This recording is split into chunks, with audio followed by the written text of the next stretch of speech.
Hello again, Steve here, and today I wanted to talk about our coffee chat meeting we had last night to do with pleasure and pain and how they can motivate us and where that led, what rabbit holes that went down. But first of all, what I did this morning was I'm starting to put all the different links of where I am on the internet. When I went through that, I was surprised how many places I actually am, and consequently I don't post regularly on some of them, but I do from time to time. So just for reference, if you're looking for me on the internet and other places, check the links down below.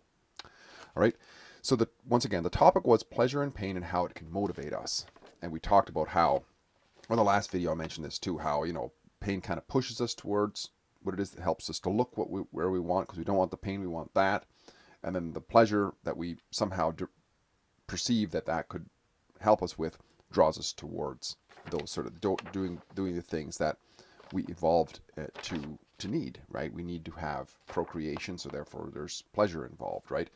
We need to have good relations with people in order to have stable families and so on, and therefore we feel the pain of being lonely, so therefore we want a partner and so on. All these things go throughout our life, I would say. Now, this was an interesting coffee chat because not in that we went down rabbit holes, but we went down them consistently the majority of the time. And I'm sure you've been involved with the conversation, and it goes off on this diversion and that diversion, and you have to try to somehow bring it back to the core of the topic. So we tried to do that, but mostly all we'd get to is just poking our head up the rabbit hole to see, oh yeah, we were talking about this, and then down we'd go again.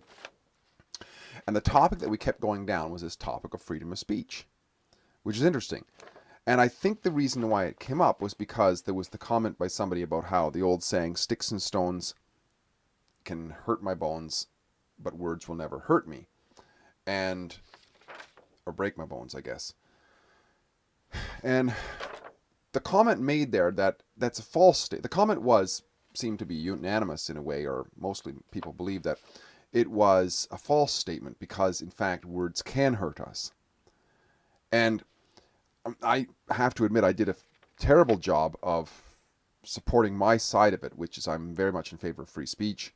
And I use that saying many times. My mom taught it to me, and so on. But what I realized later after the conversation is what it actually says.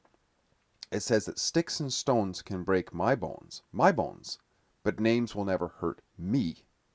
And that was meant to be a mantra.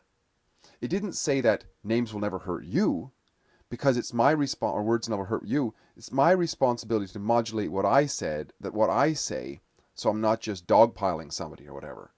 Because if we don't know where somebody's coming from and so on, we're somewhat polite in the beginning, and as we get to know them, we take off the barrier of freedom of speech and what have you. And at times, it's about being honest and expressing facts and so on, right?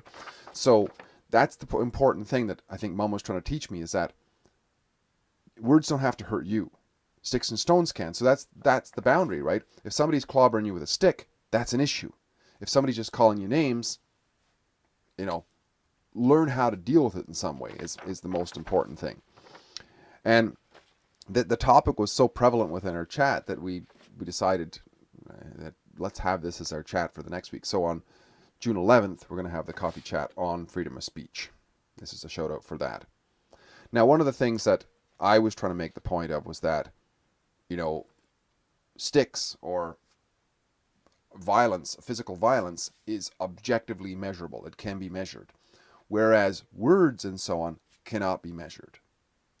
And the point being, the whole point, the origin of freedom of speech, is that we get to say things that are offensive. See, you don't need freedom of speech when whatever you're saying is not offensive, because obviously nobody cares. It's not something anybody wants to shut down. But the stuff that people want to shut down, that stuff is what's got to be protected. So that's the whole point of freedom of speech. But the point was being made that we have to somehow curtail it some way. We have to have some sort of a mechanism that says this is hate speech, that's not. And my point was that, okay, first of all, while stuff might be well intended, who the hell gets to determine that? Yeah, it'll be some sort of amorphous, greater good or whatever that says this is right speech and that's wrong speech, and then it's ever changing. So nobody knows what the hell. It's all this political correctness and stuff like that. And it's the origins of totalitarianism is always sold as, oh, this is great for your safety and your security and your comfort and your social good and your common good and everything. And then it turns out to be, about filling holes with bodies, basically. That's the thing we gotta be careful of. And we also have to be careful of this idea that words are hurtful universally. See, that's the thing. That's the thing with objectiveness. Okay, take an example of a lineup of people, and some psychopath starts hitting them all and ends by hitting every one of them really hard with a club. Well, then you could measure that each person had physical damage, right? You could measure that. It wouldn't matter whether somebody was a philosopher, a doctor, or this or that. The physical body is a physical body. If it's hit hard enough, it will have damage on it, right? Take that same lineup and have some verbally abusive person start hurling abuse at each and every one of those people. Well, some of them are going to be very hurt, and others, it's like water off a duck's back, right? The same approach. So it's not equivalent to physical assault. Verbal assault is not, because some people have a way of dealing with it, other people don't. Nobody has a physical body that can deal with being hit really hard. I mean, yeah, sure, some might be stronger and can fight back and so on, but let's say a bullet or a heavy club or something. Nobody's got that. But people have abilities to deal with. So what my mom was trying to teach me was, she was trying to teach me ways of dealing with verbal bullying.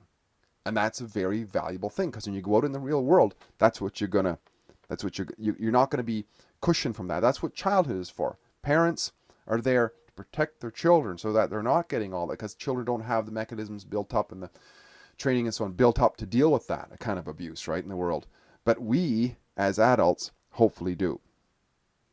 So, and a good example was that the whole Kavanaugh circus that went on a while back, where some woman had said that this guy sexually assaulted her or whatever, and the one side of the argument was, we're just supposed to take that, right? Even though there's no evidence whatsoever, none of the witnesses agreed, and some of them said it didn't happen, they didn't know this person, like everything completely fell apart.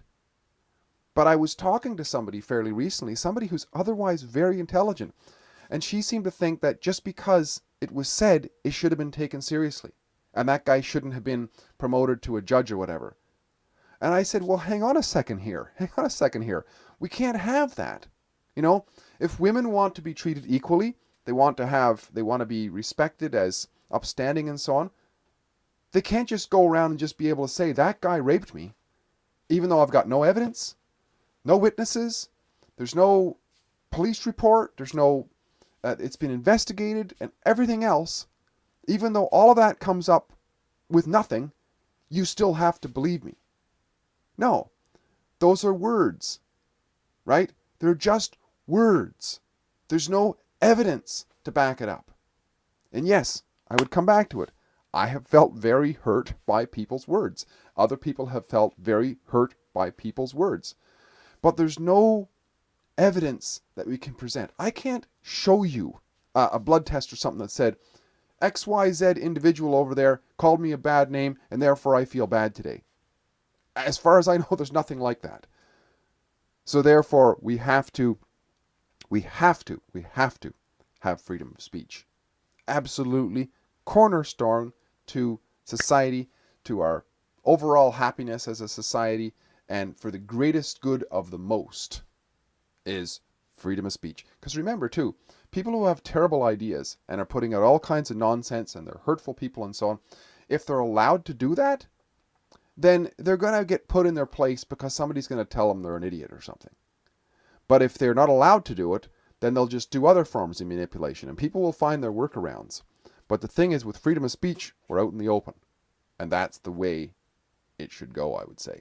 So, look forward to seeing you at the next coffee chat.